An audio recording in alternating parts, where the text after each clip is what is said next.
We remain steadfast in our commitment in delivering local news that matters, stories that inspire, and reaching the lives of Filipinos in the Bicol region, in the Philippines, and across the globe. This is your GMA Regional TV, kapuso ng bawat Pilipino.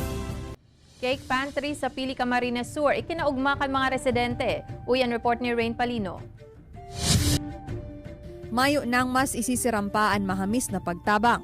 Ini ang pigtutulod kan community cake pantry na ini sa Banwaan in Pili, Camarines Sur. Sinda nag-opresir rin man lailang cakes as in pastries. Pig-organisar kan aktibidad kan Pili Home Bakers Association as in pribadong grupo na pigpartisiparan kan TESDA as in siyam na negosyante.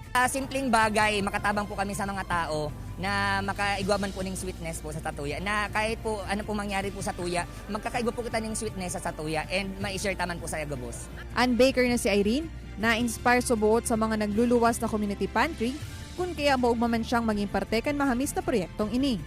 Para magkakakilala din ang mga home baker at makilala din ang bawat isa sa amin at sila din matutulungan. Sigun man kay Hobroliano, Vice President kan San Antonio Bakers Association, inipaagi ninda para iheras ang sa idang nanudan sa indang training sa baking. Wala pong tabang ni yung yung community cake pantry ini na ma-share mi man po si mga nanudan mi sa TESDA mi sa NC2 baking class mi.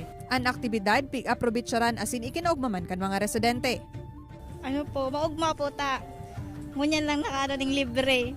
Apwera digdi nag-opresir man in libreng cake para sa mga nagsiselebra ng birthdays.